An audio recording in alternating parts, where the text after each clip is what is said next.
పరిశుద్ధ గ్రంథమైన బైబిల్ తెరచి మార్కు సువార్త 8వ అధ్యాయం 26వ వచన భాగముల నుండి కొన్ని మాటలు మనం చదువుకుందాం.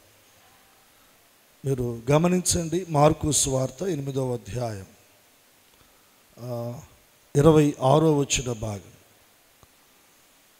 అప్పుడు యేసు, నీవు ఊరిలోనికి వెళ్ళవద్దని చెప్పి వాని ఇంటికి వాణ్ణి పంపివేశాను. ఈ వచ్చిన భాగంలో ఉన్నటువంటి మాటలను ప్రభు మనందరి వినికిడిలో దీవించును గాక. ఈ వచ్చిన భాగంలోని మాటల ద్వారా దేవుడు ఈ ఆరాధనలో మనతో మాట్లాడును గాక. దేవుని మాటలు వినడానికి కాస్త మనం ఆసక్తిని మనం చూపుదాం. మనం ఎంత ఆసక్తిగా దేవుని మాటలు వినడానికి మనం సిద్ధపడతామో అంతగా దేవుడు మనతో మాట్లాడి మనల్ని బలపరచడానికి ఆయన ఇష్టపడతాడు.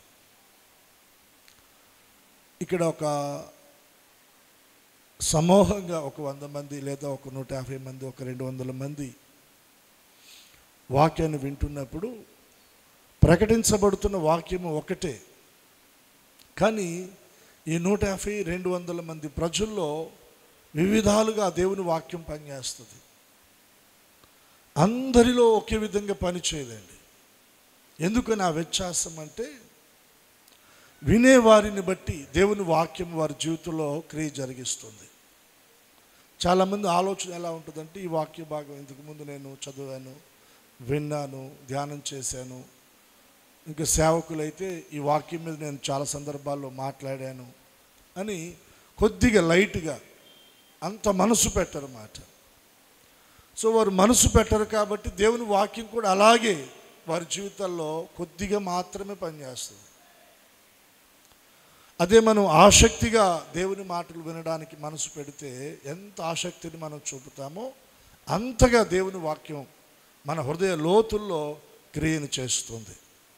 దేవునికి స్తోత్ర. ప్రభువైన యేసుక్రీస్తు వారు శరీరధారిగా ఉన్నప్పుడు ఆయన ఓ ప్రాంతానికి వచ్చినప్పుడు ఆయన దగ్గరికి ఒక గుడ్డివాణ్ణి తోడుకొని వచ్చారు.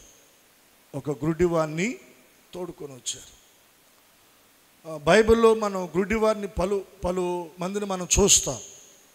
ఎరుకో మార్గంలో ఒక గుడ్డివాడు ఉన్నాడు. తర్వాత కొంతమంది గుడ్డివారు ఆయన దగ్గరకు వచ్చి కేకలు వేశారు, అయ్యా మమ్మల్ని బాగు చేయమని. ఇలా మనం కొంతమంది గుడ్డివారిని మనం చూస్తాం. ప్రభు చాలామంది గుడ్డివారిని బాగు చేశారు. ఒకరిని బాగు చేసిన రీతిగా ఇంకొకరిని బాగు చేయలే, వారిని బాగు చేసినట్లుగా ఇంకొకరిని బాగు చేయలే. వారిని స్వస్థపరిచిన విధానంలో వివిధాల వ్యత్యాసాలను మనం బైబిల్లో గమనించగలమండి. అందరినీ ఒకేలాగా ఆయన దర్శించడు, అందరిని ఒకేలాగా ఆయన స్వస్థపరచడు, అందరిని ఒకేలాగా ఆయన రక్షించడు.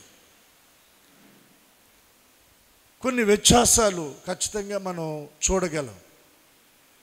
ఈ విషయాన్ని కూడా మనం గమనించాలి. ఇక్కడ ఒక గుడ్డివాణ్ణి తోడుకొని వచ్చారు ఆయన దగ్గరికి.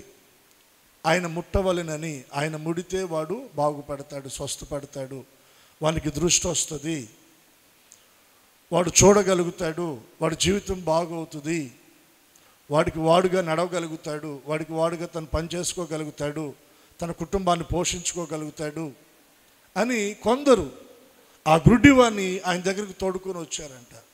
ఆ తోడుకొని వచ్చేటువంటి వారి మనసు ఎంత మంచిదో చూడండి. దేవునికి ఒకసారి 2 చేతులు ఎత్తి స్తోత్రం చెప్పండి. మన చుట్టుప్రక్కల లేదా మన ఇరుగు పొరుగు వారు ఎంతోమంది రకరకాల బాధలు, సమస్యలు, ఇబ్బందులు, ఇరుకుల మధ్యన బాధించబడుతూ ఉంటారండి. ఎప్పుడైనా మనం వారికి దేవుని మాటలు చెప్పి మందిరానికి తోడుకొని వచ్చామంటే అలాంటి మంచి పనులు ఎప్పుడు కూడా మనం చేయం. మన మటుకు మనం రావటమే గొప్ప సాక్ష్యం, గొప్ప అద్భుతం.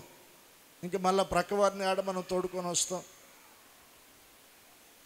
కానీ దేవుని వాక్యం అంతా ఉంది, మనము మాత్రమే కాదండి, మనతో మనం అనేకులను ప్రభు దగ్గరికి నడిపించే వారంగా మనం ఉండాలి. మన భక్తి జీవితంలో సంవత్సరాలు గడుస్తున్నాయి, దశాబ్దాలు దాడుతూ ఉన్నాయి. ఎవరినైనా ఒకరిని ప్రభు దగ్గరికి మనం తీసుకొని వచ్చామా? ఒక కుటుంబాన్ని ప్రభు దగ్గరికి తీసుకొచ్చామా?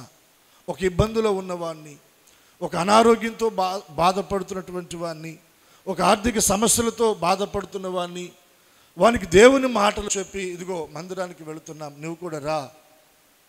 సేవకులు నీ కొరకు ప్రార్థన చేస్తారు, సంఘం నీ కొరకు ప్రార్థన చేస్తుంది, ప్రభు నీ జీవితంలో కార్యం చేస్తారు, నీకు విడుదల, స్వస్థత, సమాధానం కలుగుతుందని మనం అటువంటి అనుభవాన్ని మనం కలిగి ఉంటే, కొందరైనా ప్రభు దగ్గరికి నడిపించుంటే నిజంగా మనం ధన్యులం. రెండు చేతులు ఎత్తి స్తోత్రం చెప్పండి. ఈ అనుభవం ఖచ్చితంగా మనం కలిగి ఉండాలండి. మనం మాత్రమేదో మనం మందిరానికి వచ్చామా, కాసేపు ప్రభువును స్తుతించామా, మందిరంలో కానుకేసామా, లేదంటే కాస్త పరిచర్య చేసి వెళ్ళిపోయామా అన్నది కాదు. నువ్వు రక్షించబడ్డావు, అదే రక్షణ ఇంకా అనేకులు పొందినట్లుగా నువ్వేం చేయాలంటే, అనేకులకు ప్రభువుని గురించి నీవు చెప్పి వారిని ప్రభు దగ్గరికి నడిపించాలి. ఒక డాక్టర్ గారు, పశువుల డాక్టర్ గారు, ఒక మారుమూల కుగ్రామంలో పశువుల హాస్పిటల్లో ఆయన అక్కడ వైద్యం చేస్తూ ఉన్నాడంట పశువులకి. ఒక రోజున ఆయన ఇంటి దగ్గర నుండి బయలుదేరి మార్గాన్ని హాస్పిటల్కి వస్తూ ఉండగా ఆ దారిలో ఒక కుక్క చాలా అనారోగ్యంతో, లేదంటే గజ్జితో బాధపడుతున్నటువంటి కుక్క కనపడిందండి.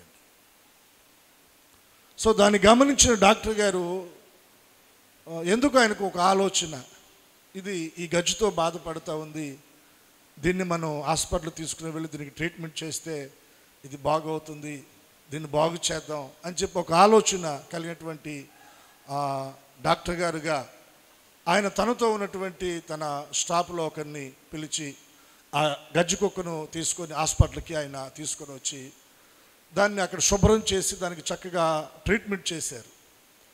ఒక 4-5 రోజులకి దానికి ఉన్న గజ్జంతా తగ్గిపోయింది, అది బాగుపడిందండి.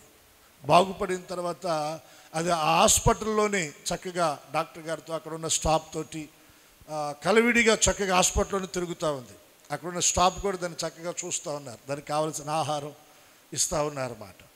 ప్రతిరోజు డాక్టర్ గారు రాగానే చక్కగా తోక ఊపుకుంటూ ఆయన దగ్గరికి వెళ్ళిపోవటం, చక్కగా ఆయన కాళ్ళ మధ్యన తిరగటం, అలా చేస్తూ ఉండేది. ఇలా కొద్ది రోజులు గడిచి కాస్త ముందుకు వెళుతూ ఉన్న సమయంలో ఒక రోజున సడన్గా ఆ కుక్క కనబడలేదంట. ఆ రోజు డాక్టర్ గారు గమనించి అక్కడున్న స్టాఫ్ని అడిగారు. వాళ్ళు కూడా అన్నారు, ఏమో మాకు తెలియదు నాయన అని. సో సరే, ఒకవేళ ఎక్కడికైనా వెళ్ళిపోయిందేమోలే అని అనుకున్నారు. ఒక రోజంతా కనబడలేదండి. మరుసటి రోజునది హాస్పిటల్ ఓపెన్ చేసే టయానికి, డాక్టర్ గారు వచ్చే సమయానికి అది ఏం చేసిందంటే తనతో పాటు ఆ ప్రాంతంలో ఉన్నటువంటి గజ్జి కుక్కలన్నిటిని కూడా పోగు చేసుకొని హాస్పిటల్ దగ్గరకు వచ్చిందంట. డాక్టర్ గారు తన రూమ్లో ఉన్నారు, అది డైరెక్ట్గా లోనికి వెళ్ళిపోయింది. ఈ గజ్జి కుక్కలన్నీ కూడా బయటే ఉన్నాయి. దానికి స్వతంత్రత ఉంది కదా, అంతకుముందు ఆల్రెడీ హాస్పిటల్ అది కొద్ది దినాలు ఉంది కదా. డైరెక్ట్గా డాక్టర్ గారి దగ్గరికి వెళ్ళిపోయి కాళ్ళ మధ్యన అటు ఇటు తిరుగుతూ తోకూపుతూ ఆయన అక్కడి నుంచి బయటికి తీసుకొచ్చే ప్రయత్నం చేసేది. ఏందో ఇది నన్ను బయటికి తీసుకుని వెళ్తుందని చెప్పి దాంతోపాటు వస్తే బయటకు వచ్చి ఆ గజ్జి కుక్కలున్న మరికొన్ని కుక్కల దగ్గరకు వచ్చి అది అరుస్తూ ఉందంట డాక్టర్ గారి వైపు తిరిగి.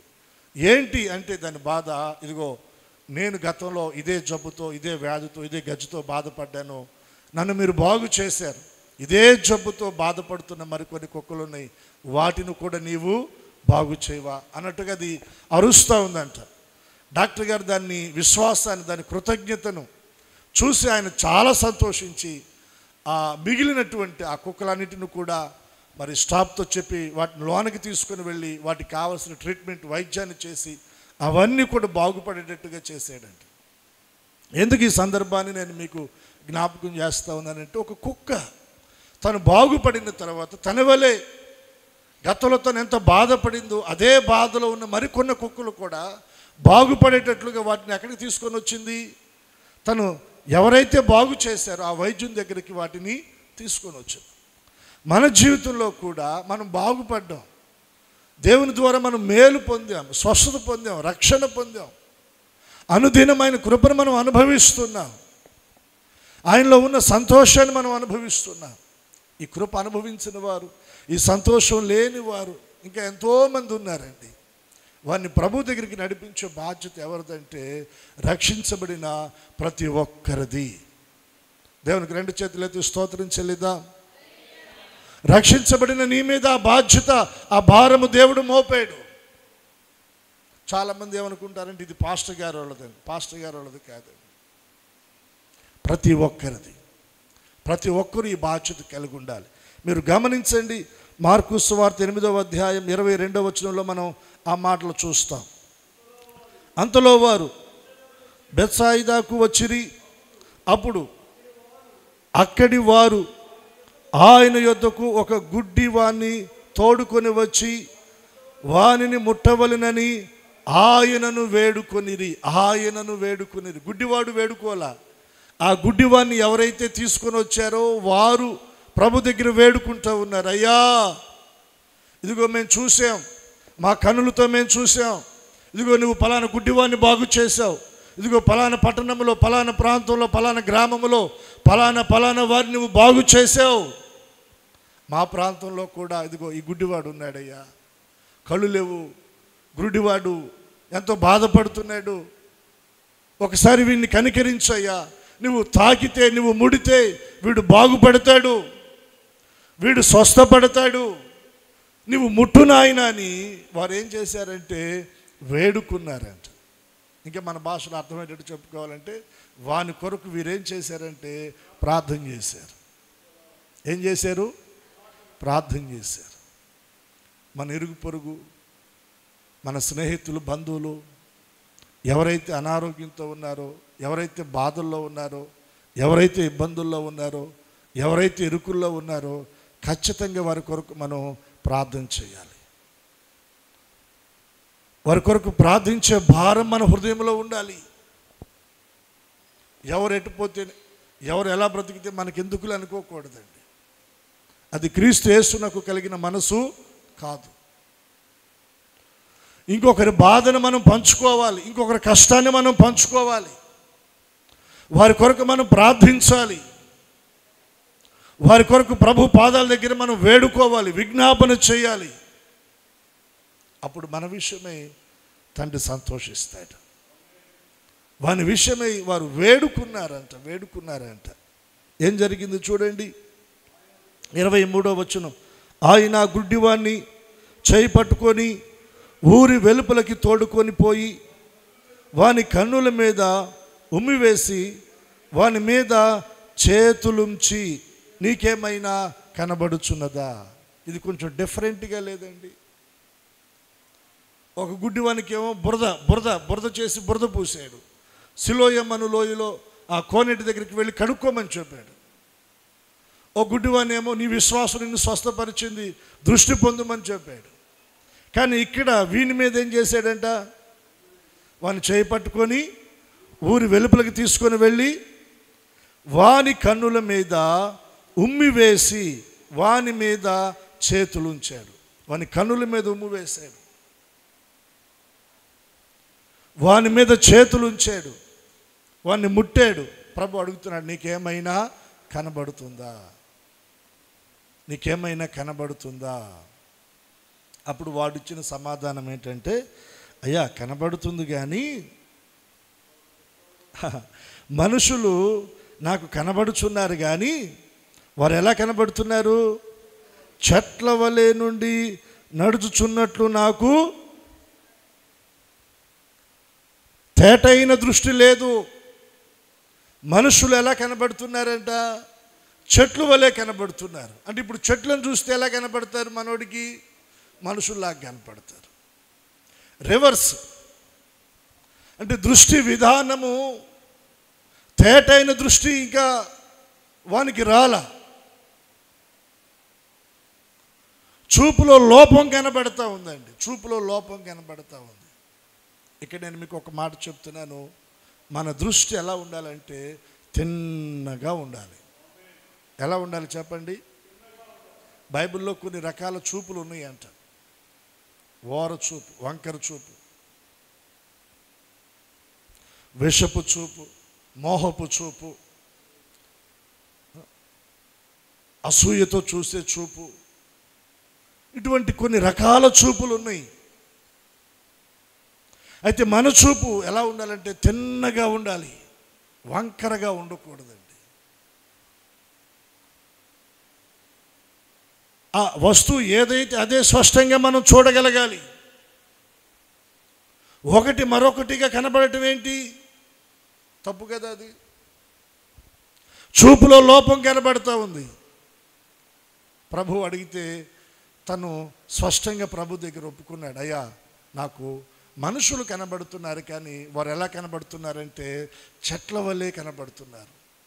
మనుషులు నడిస్తే నాకు ఎలా అనిపిస్తుందంటే ఏందో చెట్లు నడుస్తున్నట్టుగా అనిపిస్తూ ఉందయ్యా, నా చూపు తేటగా రాలేదు, నా చూపులో లోపం ఉంది అని స్పష్టంగా ప్రభు దగ్గర చెప్పినప్పుడు ప్రభు మరొక పర్యాయం వానిని ముట్టాడంట. ముడితే వాని కన్నుల్లో ఉన్న లోపము సరిచేయబడింది. 2 చేతులెత్తి స్తోత్రం చెల్లిద్దాం. 25వ వచనంలో, అంతటా ఆయన మరలా తన చేతులు వాని కన్నుల మీద నుంచగా వాడు తేరి చూచి కుదర్చబడి సమస్తమును తేటగా చూడసాగెను. సమస్తము తేటగా చూడసాగెను. కుదర్చబడాలి, సమస్తాన్ని తేటగా మనం చూడాలి. అప్పటి వరకు మనం ప్రభువును వేడుకోవాలి,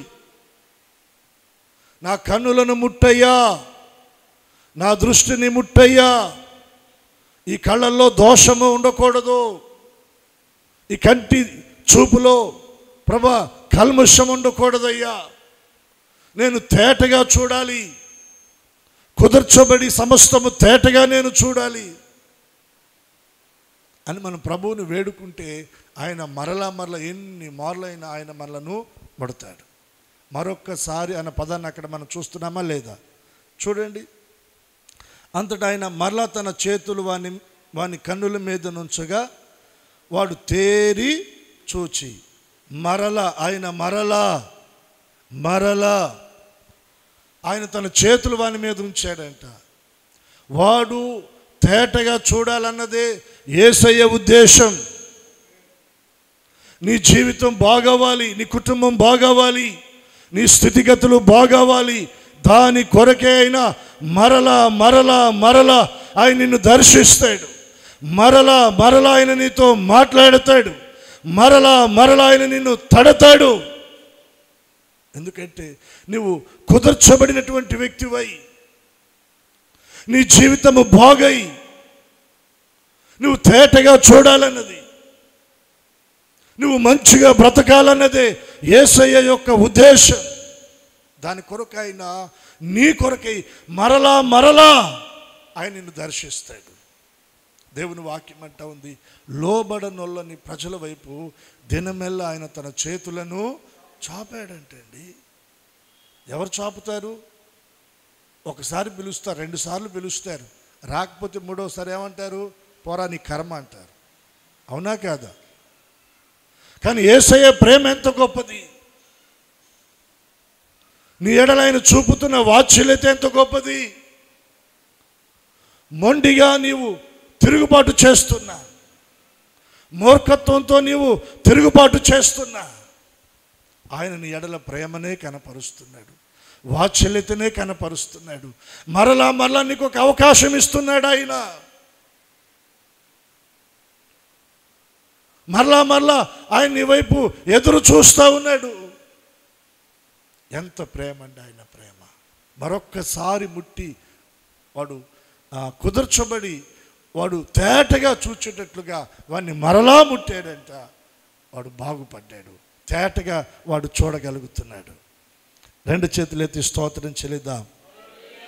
ఇలా బాగుపడిన ఆ వ్యక్తిని ఉద్దేశించి ఆ వ్యక్తికి యేసయ్య చెప్పిన మాట ఏంటంటే, నీవు ఎక్కడికి వెళ్ళకూడదు, ఊరిలోనికి వెళ్ళవద్దని చెప్పి వాని ఇంటికి వాణ్ణి పంపివేసాను. 2 మాటలు. ఒకటి, ఊరిలోనికి వెళ్ళవద్దు అన్నాడు. 2వది ఎక్కడికి వెళ్ళమన్నాడు? వాని ఇంటికి వెళ్ళమన్నాడండి. ఇప్పుడు స్వస్థత పడ్డం మనం, బాగుపడ్డం మనం, రక్షించబడ్డం మనం, దేవుని ఎరిగిన మనం ఎక్కడికి వెళ్ళకూడదు? ఊరిలోనికి వెళ్ళకూడదు. ఎక్కడికి వెళ్ళాలి? ఇంటికి వెళ్ళాలి. ఎక్కడికి వెళ్ళాలి చెప్పండి? ఇంటికి మనం వెళ్ళాలి. ఏ ఇంటికి వెళ్ళాలి? మనకు ఒక తండ్రి ఉన్నాడు. దేవునికి స్తోత్ర. మనకు ఒక తండ్రి ఉన్నాడు. ఆ తండ్రి ఇంటికి మనం వెళ్ళాలి. రెండు చేతులు ఎత్తి స్తోత్రం చెప్పండి. మన తండ్రి ఇంటికి మనం వెళ్ళాలి. తప్పిపోయిన కుమారుడు తండ్రికి దూరంగా వెళ్ళిపోయాడంట. వెళ్ళిపోయి ఏం చేశాడు? దుర్వ్యాపారం చేశాడు. ఎప్పుడైనా విన్నారా ఈ వ్యాపారం? మనకి చాలా రకాల వ్యాపారాలు తెలుసు, కానీ దుర్వ్యాపారం ఎప్పుడు మనం ఎరగం. ఈ దుర్వ్యాపారంలో అల్లరితో కూడిన ఆటపాటలు ఉన్నాయంట. ఏమున్నాయి? అల్లరితో కూడిన ఆటపాటలు. ఈ దుర్వ్యాపారంలో త్రాగుబోతుల విందులు ఉన్నాయంట. ఏమున్నాయి?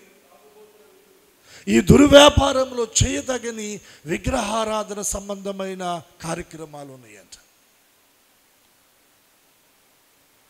ఈ తండ్రికి దూరంగా వెళ్ళిపోయిన ఈ వ్యక్తి దుర్వ్యాపారాన్ని ప్రారంభించి అల్లరితో కూడిన ఆటపాటలు, త్రాగుబోతుల విందులు, చేయదగిన విగ్రహ ఆరాధన సంబంధమైన కార్యక్రమాలు, వాటిలోనికి వెళ్ళిపోయాడండి. తండ్రి దగ్గర తను తెచ్చుకుని ఆస్తి అంతా పాడు చేసేసాడు. ఆరోగ్యం పాడైపోయింది, క్షేమం కరువైపోయింది, సమాధానం కరువైపోయింది.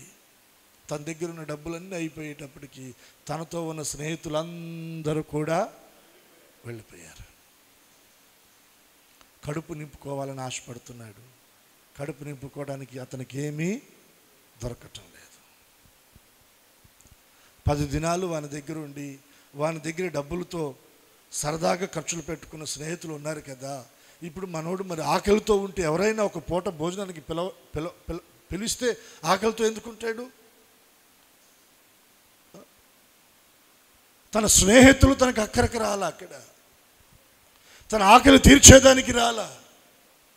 చివరికి తను ఒక ఆలోచన చేశాడు. తన కడుపు నింపుకోవడానికి పందులు మేపడానికి అతడు పనికి కుదిరాడు. జీతం ఎప్పుడో నెలకో వారానికో మరి లేదా సాయంత్రానికో ఈలోపు ఆకలికి తట్టుకోలేక పందులు తినే ఆ పొట్టు తిని తన కడుపు నింపుకోవాలని ఆశపడ్డాడు. కానీ ఆ అవకాశము కూడా అతనికి అక్కడ దొరకల. అప్పుడు అతనికి ఏమొచ్చిందంటే బుద్ధి వచ్చింది. ఏమొచ్చింది చెప్పండి? బుద్ధి వచ్చింది. బుద్ధి రాగానే ఏం గుర్తుకొచ్చింది? తండ్రిలు గుర్తుకొచ్చింది. 2 చేతులు ఎత్తి స్తోత్రం చెల్లిద్దాం, బిగ్గరగా చెప్దాం. నీకు ఒక తండ్రి ఇల్లు ఉంది, నాకు ఒక తండ్రి ఇల్లు ఉంది, మనందరికీ తండ్రి ఇల్లు ఉంది. అదే దేవుని మందిరం. హల్లెలూయా. నా తండ్రి ఇల్లు అని ప్రభు అన్నాడు. నా మందిరము సమస్త జనులకు ప్రార్థనా మందిరం అనబడును. ఇది నా తండ్రి ఇల్లు. మనందరికి సంబంధించిన తండ్రి ఇల్లు దేవాలయం, దేవుని మందిరం. కరువులో, ఇబ్బందిలో, ఆకలి మధ్యన తండ్రి ఇల్లు గుర్తుకొచ్చింది. ఇప్పుడు తండ్రి ఇల్లు గుర్తుకు రాగానే తను ఏమని మాట్లాడుకుంటున్నాడంటే తనలో తానే, నా తండ్రి ఇంట్లో ఎంతోమంది కూలివాండ్రకు అన్నము సమృద్ధిగా ఉంది. తండ్రి ఇంట్లో ఏముంది చెప్పండి? ఎంతోమంది కూలివాండ్రకు అన్నము. దేవుని మందిరంలో ఏముంది చెప్పండి? మన ఆకలి తీర్చే ఆహారం ఉంది. ఉందా లేదా? ఎంతమంది ఒప్పుకుంటారు? భౌతిక భోజనం సంగతి పక్కన పెడితే ఆత్మ సంబంధంగా మన ప్రాణాత్మ శరీరాలను బలపరచగలిగిన వాక్యపు ఆహారము దేవుని మందిరములో మనకు దొరుకుతుంది, సమృద్ధిగా దొరుకుతుంది. ఇది భౌతిక సంబంధమైన ఆహారం కూడా దేవుని మందిరంలో దొరుకుతుందండి. అది దొరికేటట్లుగా మనం ఏం చేయాలి? మలాకి 10 ప్రకారం నా మందిరములో ఆహారం ఉండునట్లుగా మీరేం చేయాలంటే 10వ భాగాన్ని ప్రతిష్టార్పణలను నా మందిరపు నిధిలోనికి మీరు తీసుకొని రండి. దేవుని మందిరములో ఆహార సమృద్ధి ఉండేటట్లుగా దేవుడు మన చేతుల కష్టార్జితాన్ని ఆశీర్వదించిన దానిలో నమ్మకంగా మనం 10వ భాగాన్ని దేవుని మందిరపు నిధిలోనికి మనం తీసుకొని రాగలిగితే, దేవుని వాక్యం అంటుంది, దీన్ని చేసి మీరు నన్ను శోధిస్తే నేను మీ కొరకు ఆకాశపు వాకిండ్లను విప్పుతాను. చేతులెత్తి స్తోత్రం చెల్లిద్దాం. ఆకాశపు వాకిండ్లను తెరచి పట్టజాలని దీవెన నేను మీ కుటుంబాల్లో మీ చేతుల కష్టార్జితంలో కుమ్మరిస్తాను. అంత మాత్రమే కాదండి, మీ పంటను తినివేయు పురుగులను నేను గద్దిస్తాను. మన చేతుల కష్టార్జితం అనే పంట, కుటుంబంలో సంతోషం అనే పంట, సమాధానం అనే పంట, ఐక్యత, ప్రేమ అనే పంటను కొన్ని పురుగులు తినివేస్తూ ఉన్నాయి. వాటిని ఆయన గద్దించున్నట్లుగా మన చేతుల కష్టార్జితాన్ని దేవుడు ఆస్వాదిస్తుండగా దానిలోనిది 10వ భాగము దేవుని మందిరములో ఆహారం ఉండునట్లుగా దేవుని మందిరపు నిధిలోనికి దాన్ని మనం తీసుకొని రావాలి. దేవుని మందిరములో మన ఆత్మ సంబంధమైన ఆకలిని తీర్చగలిగిన వాక్యపు ఆహారం. బోయాజ్ అంటాడు కదా, ఏమంటాడు? అమ్మా రూతు, ఇదిగో వేరొక పొలంలోనికి నీవు వెళ్ళదు. ఇదిగో ఈ పొలంలో ఈ కోత కొయ్యువారు పనివారు ఉన్నారు కదా, వారిని వెంబడించు. నీకు దాహం వేసిందా? పనివారు చేతిపెట్టి నీళ్ళు ఇక్కడ ఉన్నాయి. దేని కొరకు? నువ్వు తాగి నీ దాహాన్ని తీర్చుకోవడానికి. బోయాజ్ ఏం చేశాడు? ఆమె భోజన సమయంలో ఆమె ఆకలి తీర్చబడినట్లుగా ఆమెకు పేలాలు అందించాడంట. ఆమె వాటిని తిని తృప్తి చెంది కొన్ని మిగిల్చి ఎక్కడ తీసుకుని వెళ్ళింది? అత్తకు తీసుకుని వెళ్ళింది. బోయాజు పొలములో ఆమె దాహం తీర్చబడింది, ఆమె ఆకలి తీర్చబడింది. దేవుని మందిరములో నీ దాహం తీర్చబడుతుంది, నీ ఆకలి తీర్చబడుతుంది.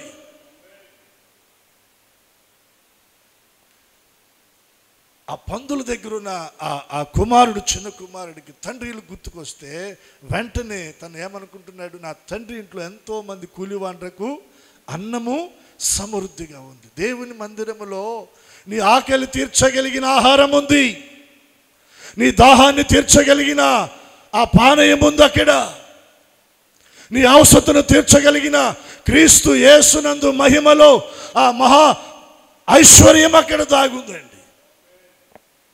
ఐశ్వర్యము దాగుంది. నువ్వెక్కడికి రావాలి? తండ్రి ఇంటికి నీవు రావాలి. ప్రభు చెప్తున్నాడు ప్రేమతో వానికి, నాయనా నీ కళ్ళు తెరిచాను, నువ్వు బాగుపడ్డావు, కళ్ళు వచ్చినాయి కదా అని ఆ ఊళ్ళో పడి రోడ్ల వెంబడి ఎక్కడ పడితే అక్కడ తిరగమాకు. నేను నిన్ను బాగు చేసింది, నిన్ను స్వస్థపరిచింది రోడ్ల వెంబడి తిరుగుతావని కాదు, సంతల్లో, మార్కెట్లో, సినిమా హాలల్లో తిరుగుతావని కాదు. నువ్వు ఇంటికి వెళ్ళాలి, నువ్వు ఇంటికి వెళ్ళాలి. దేవునికి స్తోత్ర. తండ్రి ఇంట్లో ఏముందంటే సమృద్ధి, సమృద్ధి. అక్కడ ఆహార సమృద్ధి ఉంది. ఏముంది చెప్పండి? అక్కడ ఆహార సమృద్ధి ఉంది. ఆహార సమృద్ధి.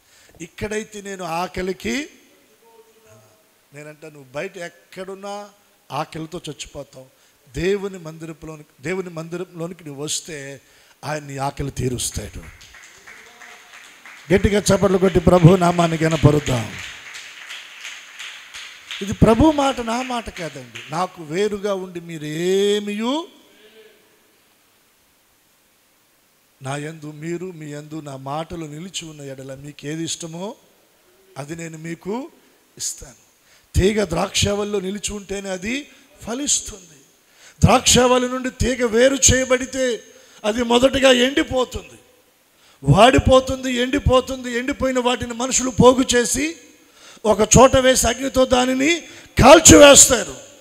అదే తీగ ద్రాక్షవల్లిలో ఉంటే దానికి కావలసిన నీరు, దానికి కావలసిన ఎరువు, దానికి కావలసిన పై మందు ఎప్పటికప్పుడు వ్యవసాయదారుడు ఏం చేస్తూ ఉంటాడు? శ్రద్ధ తీసుకొని దానికి సాగు చేస్తాడు. నువ్వు దేవునిలో ఉంటే, దేవుని సన్నిధిలో ఉంటే, ఆయనతో నువ్వు అంటు కట్టబడితే, ఆయన మందిరంలో నువ్వు నిలిచి ఉంటే, నిజమైన వ్యవసాయదారుడు మన ప్రభువైన యేసుక్రీస్తు వారు నీకు ఏది కావాలో ఏ సమయానికి అది ఆయన నీకు అనుగ్రహిస్తాడు. నీకు నీరు కావాలా, నీరు పెడతాడు. ఎరువు కావాలా, ఎరువు వేస్తాడు నీ బలం కొరకు. ఒకవేళ పైన ఏమైనా తెగులు పడిందా, పై మందు కొడతాడు ఆయన. నీలో జీవము ప్రవహించేటట్లుగా ఆయన పూజ తీసుకుంటాడు, బాధ్యత తీసుకుంటాడు. ఎక్కడ? మనం ద్రాక్షావల్లిలో నిలిచి ఉంటుంది. మనం తీగలం, ఆయన ద్రాక్షావల్లి, మనం ఆయనలో నిలిచి ఉండాలి. అతను అంటున్నాడు, ఇక్కడైతే నేను ఆకలికి చచ్చిపోతున్నాను, కానీ తండ్రి ఇంటికి వెళ్తే నాకు అక్కడ ఆకలి తెలియదు. దేవునికి ఒకసారి 2 చేతులు ఎత్తి స్తోత్రం చెల్లిద్దా. ఈ ఆలోచన ఎప్పుడైతే వచ్చిందో వెంటనే ఏం చేశాడు? అక్కడి నుండి లేచాడు. చాలామందిని దేవుడు దర్శిస్తాడండి. నేను గతంలో మీకు చెప్పాను, వాక్యం ద్వారా దేవుడు దర్శిస్తాడు, తర్వాత మనసాక్షి ద్వారా దేవుడు దర్శిస్తాడు. కొన్ని పరిస్థితులు, కొన్ని ఇబ్బందులు కూడా తీసుకొచ్చి వాటి ద్వారా కూడా దేవుడు మనతో మాట్లాడి ఆయన మనలను దర్శిస్తాడు. అక్కడన్నా మనకేం రావాలి? బుద్ధి రావాలి. వాక్యం ద్వారా మాట్లాడినప్పుడన్నా బుద్ధి రావాలి, బుద్ధి తెచ్చుకోవాలి. మనం మనసాక్షి ద్వారా దేవుడు మాట్లాడినప్పుడన్నా మనం బుద్ధి తెచ్చుకొని మారాలి. ఇక్కడ మారలేదనుకో తర్వాత ఏం చేస్తాడు? కొన్ని ఇబ్బందికరమైన పరిస్థితులు తీసుకొచ్చి ఆయన నీతోటి మాట్లాడతాడు. అప్పుడన్నా మనం మారాలి, బుద్ధి తెచ్చుకోవాలి. అక్కడ కూడా కాదని మొండిగా వెళితే చివరిగా ఇంకా ఆయన చేసే పని ఏంటంటే ఎవరికి అప్పగిస్తాడు?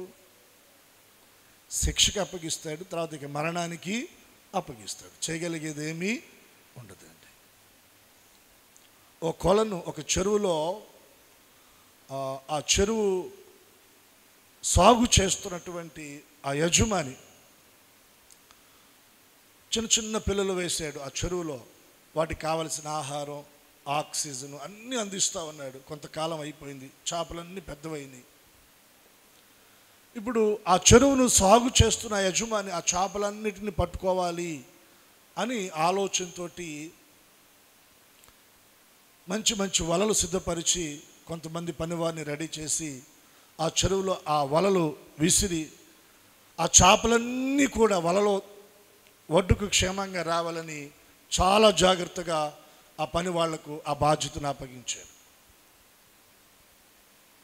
నలుమూలల చెరువు నలుమూలల ఆ పనివారు చక్కగా చెరువులో దిగి వలలు విసురుతున్నారు. ఆ వలలోనికి చేపలు వస్తూ ఉన్నాయి. వలలోకి వచ్చిన చేపలన్నీ కూడా చక్కగా ఒడ్డుకు తీసుకొచ్చి గంపల్లో వేస్తూ ఉన్నారు. కొన్ని చేపలు చాలా తెలివిగా ఆ వలలోనికి రాకుండా, ఆ వల విసిరినప్పుడు ఆ వలలోనికి రాకుండా తప్పించుకొని తిరుగుతూ ఉన్నాయి.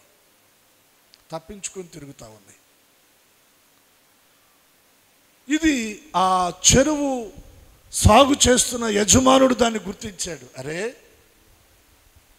ఈ చెరువులో కొన్ని చేపలు వలలోనికి రాకుండా తప్పించుకొని తిరుగుతూ ఉన్నాయి, ఏం చేయాలి వీటిని అని ఆలోచన చేసి వల కాదులే అని వలలన్నీ పక్కన పెట్టి పనివారికి ఏమి ఇచ్చాడంటే గాలాలు ఇచ్చాడు.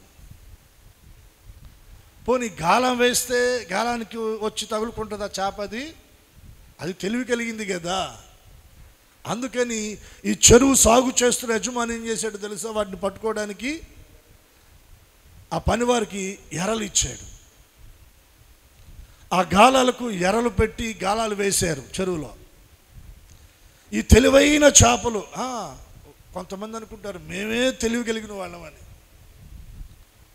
నీవే తెలివి కలిగిన వాడవైతే, నీవే తెలివి కలిగిన దానివైతే నిన్ను సృష్టించిన దేవుడు ఎంత తెలివి కలిగిన వాడు. మన ఆలోచనలు ఒక్కోసారి అండి, అబ్బో నేను చేసేది ఎవరికి తెలీదు అనుకుంటాం మనం. ఆయనకి మరుగైనది ఏది? తెలివిగా తప్పించుకొని తిరిగి నీ వల విసిరినప్పుడు ఆ చేపలో ఆ యజమాని ఏం చేశాడంటే గాలాలు ఇచ్చాడు. గాలాలకి ఎరపెట్టి విసరమన్నాడు, వేశారు. ఆ ఎర పట్టుకొని తిందామని చెప్పి ఈ తెలివైన చేపలు వచ్చి ఆ గాలానికి కొనకు పెట్టబడిన ఆ ఎరను తిందామని వచ్చి నోరు తెరిచి అలా పట్టుకున్నప్పుడు ఆ గాలం దవడికి పట్టుకుంది.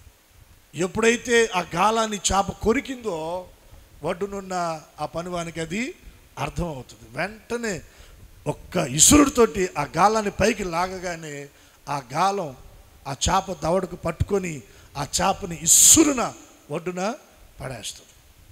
అలా బయటకు వచ్చిన చేపను మీరు చూడండి, వల విసిరినప్పుడు వలలోనికి వచ్చిన చేపను చూడండి, ఏది క్షేమంగా ఉంటుంది?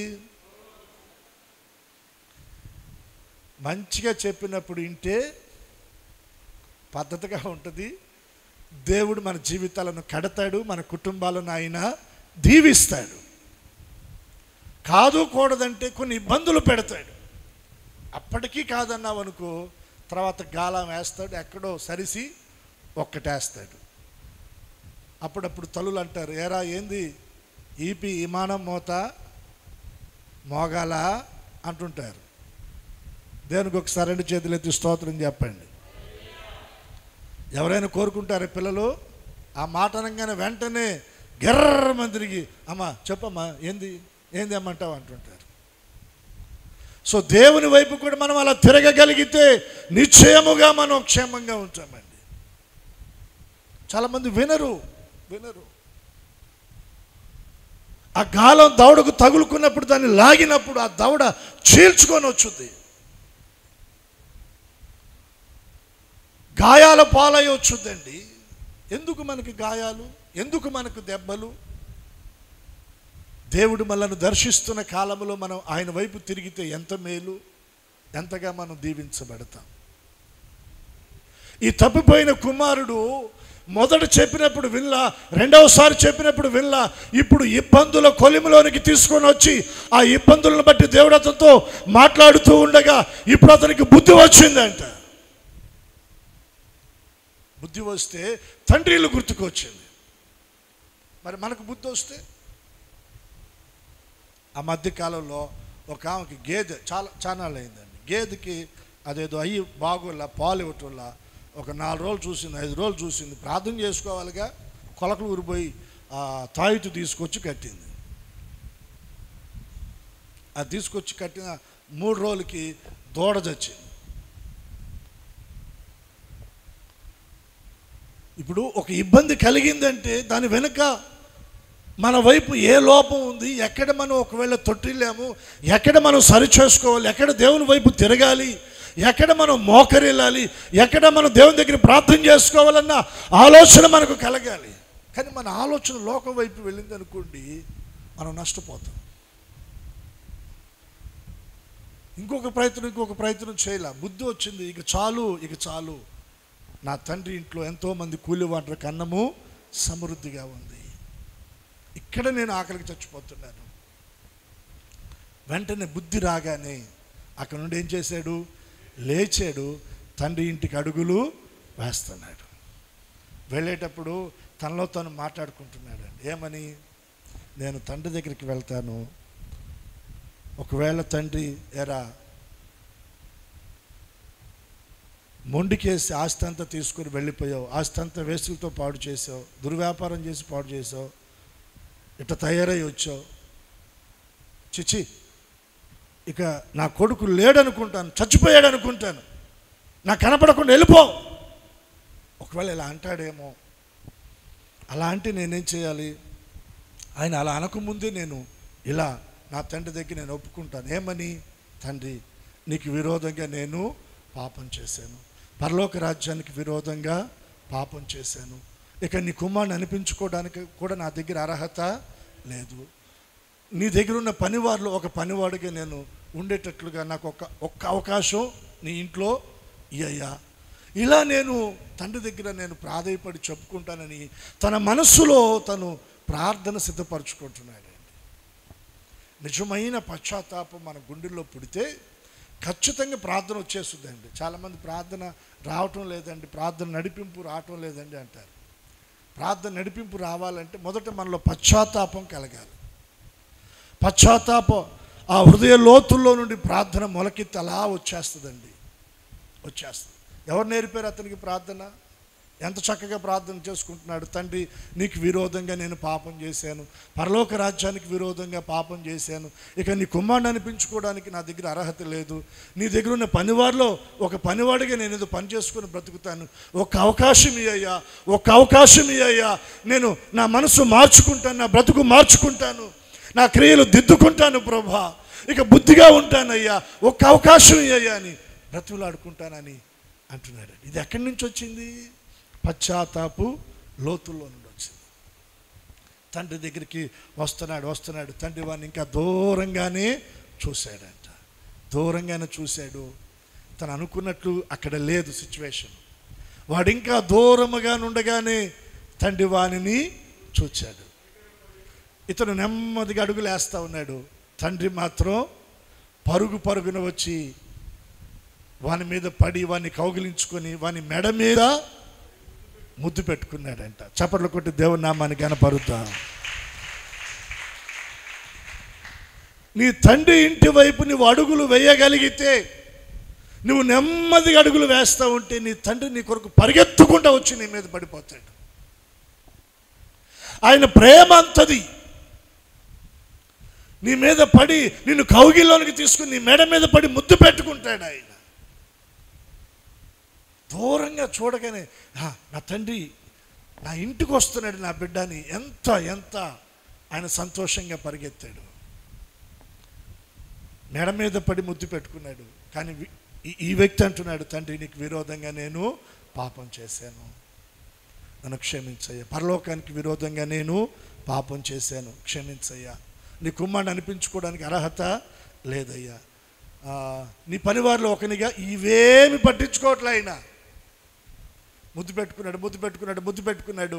వెంటనే పని వాళ్ళను పిలిచి అంటున్నాడు, ప్రశస్త వస్త్రాలను తెచ్చి వీనికి త్వరగా కట్టండి. తర్వాత వీని చేతికి ఉంగరం పెట్టండి, వీని పాదాలకు చెప్పులు తొడగండి, క్రొవ్విన పశువును వధించండి, మనం తిని సంతోషిద్దాం. తండ్రి ఇంట్లో మన ఆకలిని తీర్చగలిగిన ఆహారం ఉంది, మనకు విలువను ఘనతను ఇచ్చే ప్రశస్త వస్త్రాలు ఉన్నాయి. స్వనీతి అనే మురికి వస్త్రాలను తీసివేసి రక్షణ వస్త్రముతో, నీతి అనే వస్త్రముతో, పరిశుద్ధత అనే వస్త్రముతో, పెండ్లి వస్త్రముతో, ఆ తెల్లని వస్త్రముతో, ప్రశస్త వస్త్రముతో ఆయన మనల్ని ఏం చేస్తాడంటే అలంకరిస్తాడు. వస్త్రము దేనికి గుర్తంటే ఘనతకు గుర్తు. దేనికి చెప్పండి? గౌరవానికి గుర్తు. ఏదైనా ఒక వేడుక జరుగుతున్నప్పుడు మనం చినిగిపోయిన మురికి బట్టలు వేసుకుని వెళ్తే మనల్ని గౌరవిస్తారా? ఎవడో జడు పక్క పంట బాబా అంట. అదే కాస్త మంచి బట్టలు, ఖరీదైన బట్టలు వేసుకుని వెళితే అక్కడ మనకేం దొరుకుతుంది చెప్పండి? ఒక గౌరవం, ఒక ఘనత మనం అక్కడ పొందుతాం.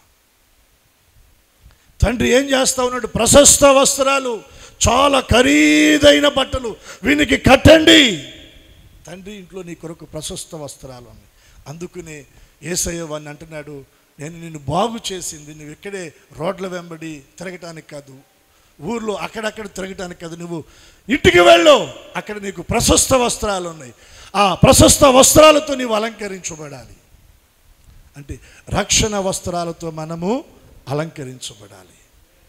రెండోది, అక్కడ చేతికి ఉంగరం పెట్టారంట. ఆ ఉంగరం దేనికి గుర్తంటే పరిశుద్ధాత్మ, ఆత్మ నింపుదలకు, అభిషేకానికి, అధికారానికి గుర్తండి. అధికారానికి గుర్తు. తండ్రి ఇంట్లో నువ్వేదో వచ్చిపోయేటట్లు కస్టమరు కాదు, నీకు అక్కడ ఒక అధికారం, వారసత్వపు అధికారం దేవుడు నీకు ఇస్తాడు. హల్లెలూయా. నిజమండి. దేవుని మందిరంలో, తండ్రి ఇంట్లో మనకి హక్కు ఉంది. ఇప్పుడు మన పిల్లలు మన ఇంట్లో నివసించేటప్పుడు అతిథులుగా, చుట్టాలుగా ఉంటారా? వాళ్ళు ఎలా ఉంటారు?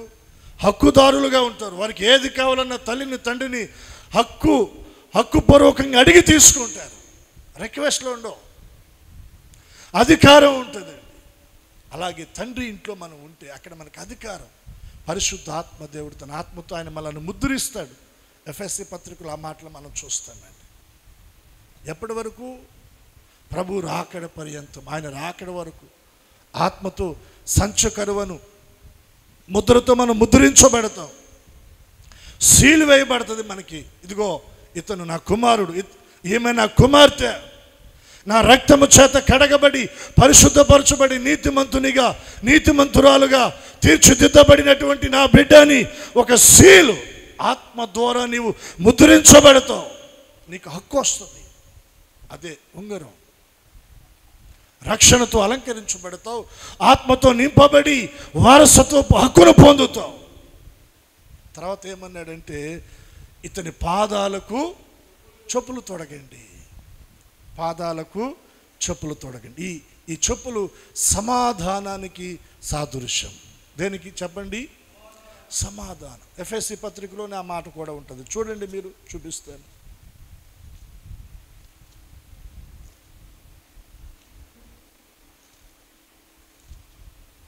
6వ అధ్యాయం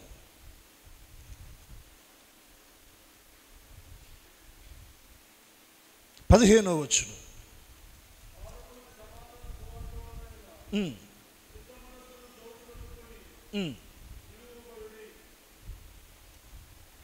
ఏ జోడది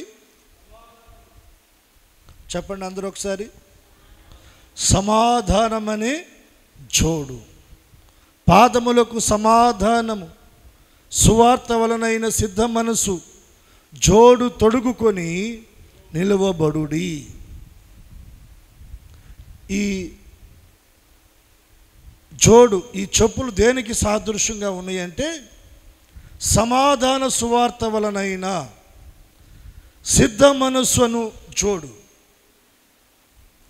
సమాధాన సువార్త, సిద్ధ మనస్సు. ఇక్కడ ఒక 3 నిక్షిప్తమై ఉన్నవి. 1 సమాధానం, 2 సువార్త, 3 సిద్ధ మనస్సు.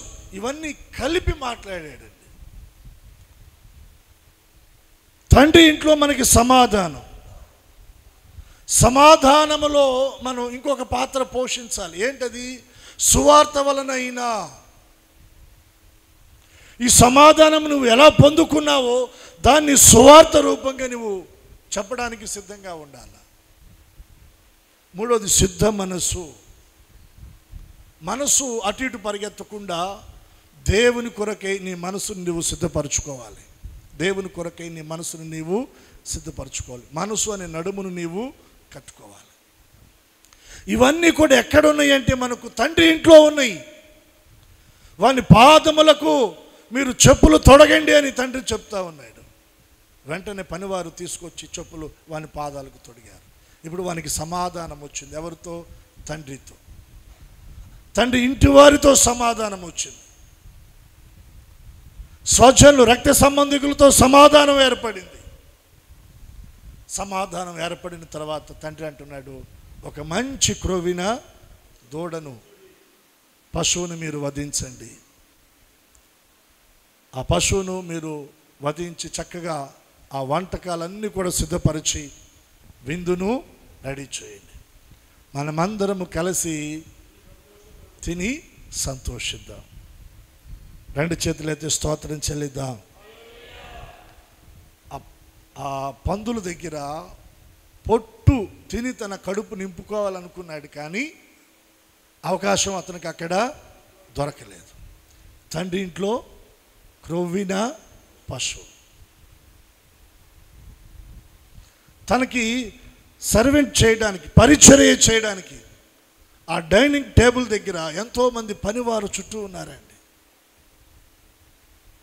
అక్కడ కూర్చొని రుచికరమైన, బలమైన, మంచి శ్రేష్టమైన ఆహారాన్ని భుజిస్తూ ఉన్నాడు. ఎక్కడా? తండ్రి ఇంట్లో. తన ఆకలి తీర్చబడింది. హల్లెలూయా. వీటన్నిటిని మించి తండ్రి ఇంట్లో అతడు ఏం పొందుతున్నాడంటే సంతోషం. ఏం పొందుతున్నాడు చెప్పండి? సంతోషం. తండ్రి ఇంట్లో సంతోషం ఉంది. పౌలు భక్తుడు కూడా అదే అంటాడు, ప్రభువునందు మీరు ఆనందించండి. మరలా చెప్పుదును నేను, మీరు ప్రభువునందు ఆనందించండి. చివరికి ఒక మాట నేను మీకు జ్ఞాపకం చేస్తాను. సంతోషం అన్న మాట మీద హబక్కూకు గ్రంథం మీరు చూడండి. హబక్కూకు గ్రంథం 3వ అధ్యాయం 17వ వచనం. హబక్కూకు గ్రంథం 3వ అధ్యాయం 17వ వచనం. అంజూరపు చెట్లు పుయ్యకుండినను, ద్రాక్ష చెట్లు ఫలింపకపోయినను, ఒలీవ చెట్లు కాపు లేకయుండినను, చేనులోని పైరు పంటకు రాకపోయినను, గొర్రెలు దొడ్డిలో లేకపోయినను, సాలలో పశువులు లేకపోయినను, నేను యెహోవా యందు, అంటే నా సంతోషము, నా ఆనందము అంజూరపు చెట్లను బట్టి కాదు, ద్రాక్ష చెట్లను బట్టి కాదు, ఒలివ కాపును బట్టి కాదు, చేలో పైరును బట్టి కాదు, సాలలో ఉన్న గొర్రెలు లేదా పశువులను బట్టి కాదండి. నా సంతోషము, నా ఆనందము దేన్ని బట్టి అంటే నా తండ్రి ఇంట్లో నా తండ్రితో కలిసి నివసించే దానిని బట్టి నా సంతోషం. నేను యెహోవా యందు ఆనందించెదను, నా రక్షణకర్త అయిన నా దేవుని యందు నేను సంతోషించెదను. ప్రభువగు యెహోవాయే నాకు బలము. రెండు చేతులెత్తి స్తోత్రం చెల్లిద్దాం. మన సంతోషం ఎవరు చెప్పండి? ఆ తప్పిపోయిన కుమారుడు డబ్బుంటే సంతోషం రా నాయన, తండ్రి ఇంట్లో ఏముందని పరిగెత్తే డబ్బు తీసుకొని. తాగే దగ్గర సంతోషం తాత్కాలికమైనది, తినే దగ్గర సంతోషం తాత్కాలికమైంది, అలరితో కూడిన ఆటపాటల దగ్గర ఉన్న సంతోషం తాత్కాలికమైనది, త్రాగుబోతుల విందుల్లో ఉన్న సంతోషం తాత్కాలికమైనది, స్నేహితుల దగ్గర ఉన్న సంతోషం తాత్కాలికమైనది. ఆ సంతోషం ఏది కూడా తన జీవితంలో పరిపూర్ణత కాలేదండి. ఆ సంతోషం తనని ఆ తర్వాత శాశ్వత కాల దుఃఖంలోనికి తీసుకుని వెళ్ళింది. అయితే తండ్రి ఇంట్లో ఉన్న సంతోషం హబక్కూకు గ్రంథంలో మనం చూస్తున్నాం. అంజూరపు పండ్లను బట్టి వచ్చింది కాదు, ద్రాక్ష పండ్లను బట్టి వచ్చింది కాదు, ఒలివ పండ్లను బట్టి వచ్చింది కాదు, గొర్రెలను సాలలో ఉన్న పశువులను బట్టి కాదండి. మరి దేనిని బట్టి అయ్యా నీ సంతోషం అంటే, నా దేవుడైన యెహోవాను బట్టి నేను ఆనందిస్తాను, నా రక్షణకర్త అయిన నా ప్రభువును బట్టి నేను సంతోషిస్తాను, నా దేవునిలో నాకు సంతోషం. రెండు చేతులెత్తి స్తోత్రం చెల్లిద్దాం. దేవుని పిల్లలంగా మన సంతోషం భోజన పదార్థాల్లో వెతకకూడదండి, దేవుని స్తుతించుటలో వెతకాలి. మన సంతోషం మంచి మంచి వస్త్రాల్లో కాదు మనం వెతకవలసింది, దేవుని సన్నిధిలో ప్రార్థించుటలో మన సంతోషాన్ని వెతకాలి. ఆయా రకాల ప్రదేశాల్లో, ఆయా రకాల వినోదాలలో కాదు మనం సంతోషాన్ని వెతకవలసింది, ఆయన మందిరములో పరిచర్య చేయుటలో మనం సంతోషించాలి. ఇది శాశ్వతమైనది, ఇది పరిపూర్ణమైనది. లోకములో ఉన్న సంతోషం అది ఏదైనా తాత్కాలికమైనది, ఆ తర్వాత అది నిన్ను దుఃఖ సాగరంలోనికి తీసుకుని వెళ్తుందండి. దేవుని పిల్లలంగా మనం సంతోషించవలసింది వెండి బంగారాలు, ధనధాన్యాలు, ఆస్తిపాస్తులు, బంధుబలగం, అధికారం, ఆధిపత్యం, పేరు, ఘనత, వీటిని బట్టి కాదు మనం సంతోషించవలసింది. ప్రభువుని బట్టి మనం సంతోషించాలి. మన రక్షణకర్త అయిన యేసునాథుని బట్టి మనం సంతోషించాలి. ఆయన నామ స్మరణలో మనం సంతోషించాలి. ఆయనతో సహవాసము చేయుటలో మనం సంతోషించాలి. ఆయన సన్నిధిని వెతుకుటలో మనం సంతోషించాలి. ఇది శాశ్వతమైనది. దీనిలో మనం సంతోషించగలిగితే ఈ సంతోషాన్ని ఎవ్వరు కూడా తీసివేయలేరండి. ఇది మన ఎముకలకు సత్వ, మన దేహానికి ఆరోగ్యాన్ని కలగజేస్తుంది, మన కుటుంబాలకు ఆశీర్వాదాన్ని కలగజేస్తుందండి. దేవుని పిల్లలంగా ఈ సంతోషాన్ని మనము దేవుని సన్నిధిలో పొందుదాము గాక.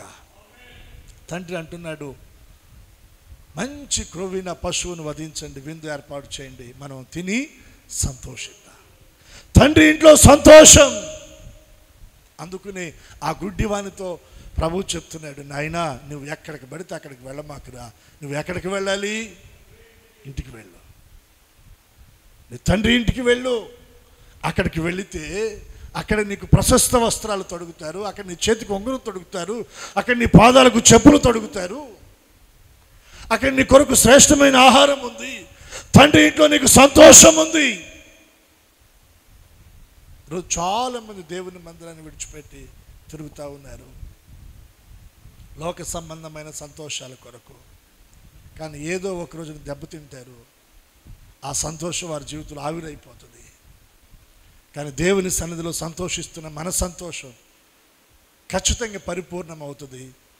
దేవుడు తన కృపలో మనల్ని దీవిస్తాడు. అట్టి కృప ఈ ఆదివారం 2వ ఆరాధనలో చేరిన మనకు ప్రభు అనుగ్రహించును గాక. ప్రార్థన చేసుకుందాం. తలలు వంచండి. మోకరించగలిగిన వారు మోకరించండి.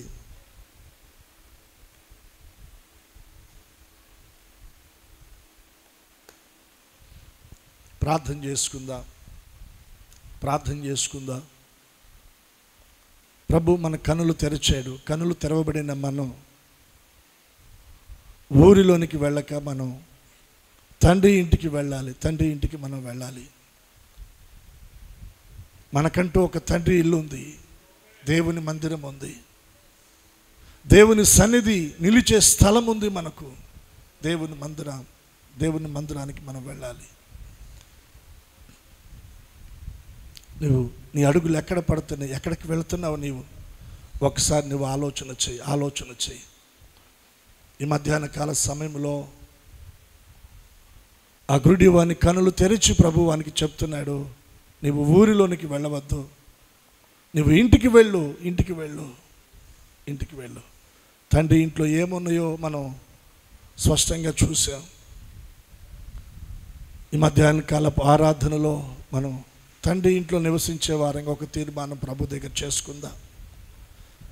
తండ్రి ఇంట్లో నివసించే వారంగా ఒక తీర్మానం మనం చేసుకుందాం. ప్రభువా,